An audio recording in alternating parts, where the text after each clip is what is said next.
Amendment bill 2024 central government लेके आई है। हम राजस्थान सरकार से भी ये इल्तिजा करते हैं, ये रिक्वेस्ट करते हैं कि जो वक्फ अमेंडमेंट बिल है इसको स्टेट में पूरी तरह से खारिज किया जाए। जिस तरह से तेलंगाना सरकार ने, तेलंगाना वक्फ बोर्ड ने मिलकर इसको वहां पर रेजोल्यूशन पास करके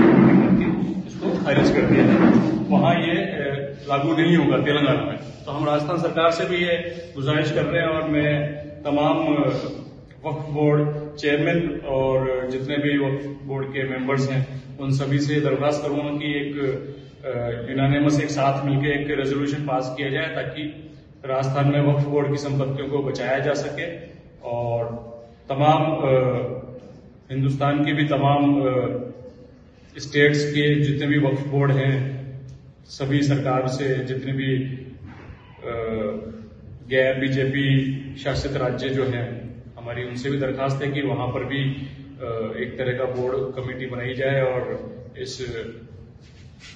वक्फ अमेंडमेंट बिल 2024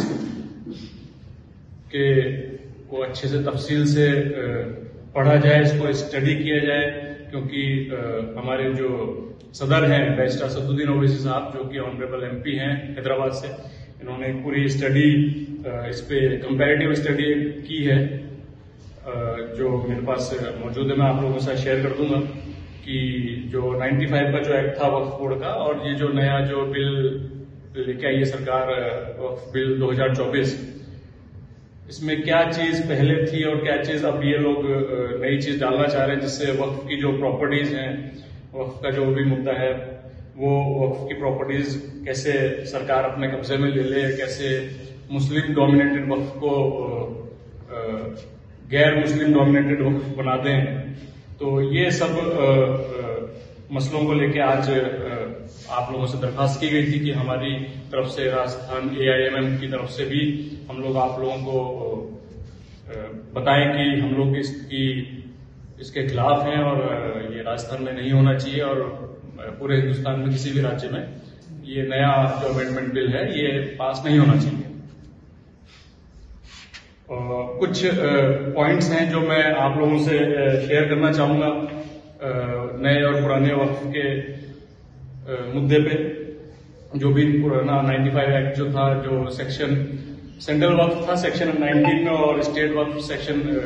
14 में 95 एक्ट में, और अभी जो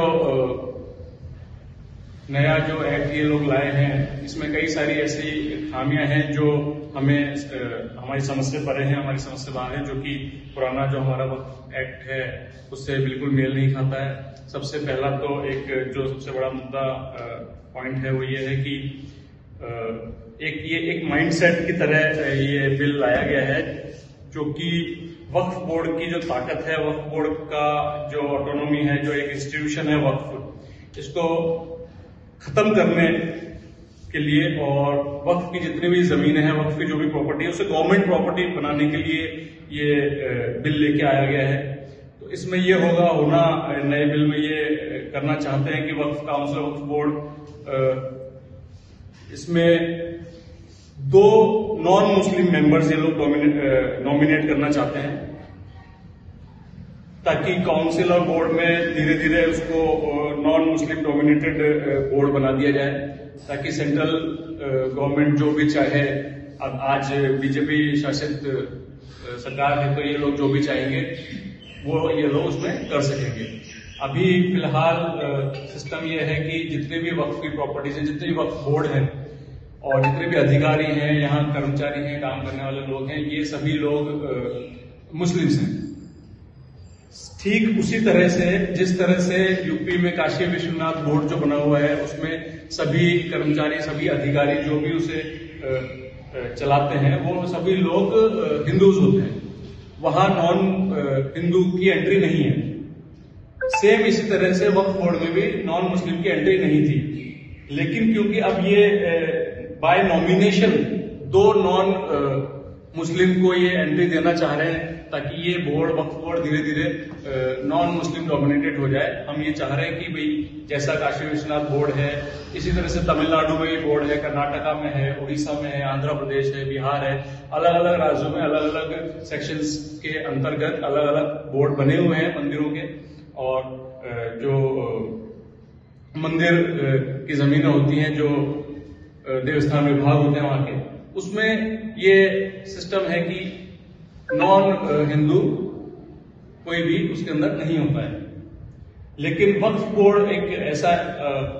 ये प्रावधान इसमें ये लेके आए कि इसमें 2 मेंबर नॉमिनेशन के तौर पर नॉन हिंदू हो जाएगा। प्लस जितने भी सीईओ की जो पावर्स हैं, अभी सीईओ जो कि यहाँ का स्टेट की तरफ से अपॉइंट होता है यहाँ पर वक्फ बोर्ड में, सीईओ की पावर्स हैं, वो भी सीईओ की पावर्स घटाकर सीईओ के हाथ से लेकर मिनिमम जो क्वालिफिकेशन उन्होंने रखी है वो है ज्वाइंट सेक्रेटरी लेवल के किसी अधिकारी को अपॉइंट किया जाएगा। ज्वाइंट सेक्रेटरी लेवल का अधिकारी सेंटर से आएगा, वो कोई भी हो सकता है। अभी तक सीईओ हमेशा मुस्लिम ही होता है, लेकिन ज्वाइंट सेक्रेटरी लेवल का जो भी अधिकारी होगा नॉन मुस्लिम भी हो सकता है। तो इस तरह से ये पूरा जो होल्ड है वक्फ की प्रॉपर्टीज का, ये सेंट्रल गवर्नमेंट के पास चला जाएगा। वहां से वक्फ को वो लोग चलाएंगे। जितनी भी प्रॉपर्टीज हैं वक्फ की, उनका डिजिटलाइजेशन करने का बहाना भी एक नया एक पॉइंट इन लोगों के इस नए वाले बिल में डाला है कि भाई डिजिटलाइजेशन करेंगे ताकि पता चल सके। लेकिन अब आप बताएं 100 साल पुराना, 200 साल पुराना, 500 1000 साल पुराने कब्रिस्तान है, दरगाहें हैं, मस्जिद हैं, उनका आप डिजिटलाइजेशन कैसे करेंगे? उनकी लीज डीड आपको मिल ही नहीं सकती है। तो उसके नाम पर कि इनकी लीज डीड नहीं है तो ये गवर्नमेंट प्रॉपर्टी, इसको बना देंगे। ये एक बड़ा एक मुद्दा है जिससे जितनी भी हमारी दरगाहें हैं, मस्जिद हैं, बारगाहें हैं, हमारी इवन कब्रिस्तान जो है, उन सभी को वक्फ प्रॉपर्टी की जगह ये लोग गवर्नमेंट की प्रॉपर्टी में तब्दील करना चाहते हैं। जितनी भी वक्फ की जमीन है उसको हथियाना चाह रहे हैं। ये उसी तरह का एक बिल है जो कि बिल्कुल जायज नहीं है। एक और पॉइंट है इसमें, जो भी वक्फ चेयरमैन होते हैं उनको आज तक, अभी तक जो पुराना जो 95 एक्ट है उसके सेक्शन अंडर सेक्शन 20A के तहत, नो कॉन्फिडेंस मोशन के तहत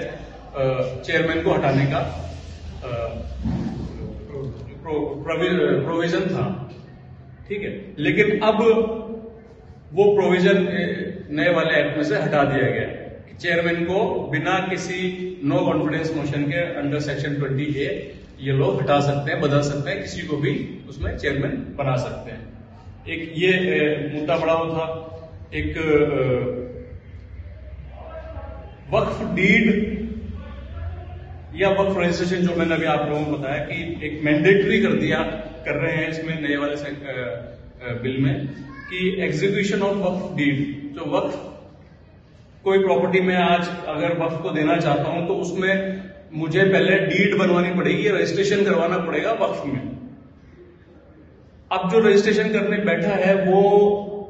उसको पता है कि ये प्रॉपर्टी है, ये इसकी प्रॉपर्टी है, इसको वक्फ को जाने दूं या नहीं जाने दूं।